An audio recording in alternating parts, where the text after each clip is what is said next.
யாழி. இது சிலருக்கு உண்மை, சிலருக்கு கற்பனை. மெய்யோ பொய்யோ? எனக்கு இத பத்தி தெரிஞ்சுக்கிறப்போ ரொம்ப இன்ட்ரெஸ்டிங்கா இருந்தது. இது எப்படி இருக்கும்னா, சிங்கத்தோட காலு, குதிரையோட உடல், யானையோட துதிக்கைன்னு 3 மிருகத்தோட சேர்க்கை தான் யாழி.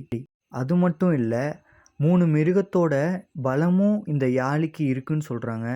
யாழின்ற ஒரு உயிரினம் இப்படித்தான் இருக்கும் அப்படின்னு நம்ம நம்புறதுக்கான சான்று ஒண்ணே ஒண்ணு கோயில் சிற்பங்கள் மட்டுமே தான். யாழின்ற ஒரு பேருக்கு பின்னால நிறைய வாதங்கள் இருக்கு.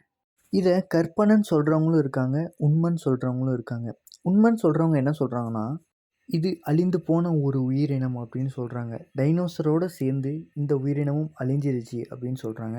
குமரிக்கண்டம் பத்தி இன்னைக்கு நிறைய பேருக்கு தெரியும். அந்த குமரிக்கண்டம் அழிஞ்சிடுச்சு, கடலுக்குள்ள போயிடுச்சு அப்படின்னு இன்னைக்கு நிறைய பேர் பேசி கேள்விப்பட்டிருப்போம். அந்த குமரி கண்டத்துல வாழ்ந்த ஒரு உயிரினம் தான் யாழின்னு நிறைய பேர் சொல்றாங்க. யாழின்ற உயிரினம் குறித்து விஞ்ஞான பார்வையில எப்படி இருக்குன்னா, ஆதாரங்கள்லாம் வச்சு ஆய்வு பண்ணதுல, யாழின்ற ஒரு உயிரினமே இல்ல. அது கற்பனை அப்படின்னு சொல்றாங்க. யாழின்ற உயிரினம் மட்டும் கற்பனை இல்ல. குமரி கண்டம்ன்ற ஒரு கண்டமே கற்பனை தான் அப்படின்னு சொல்றாங்க.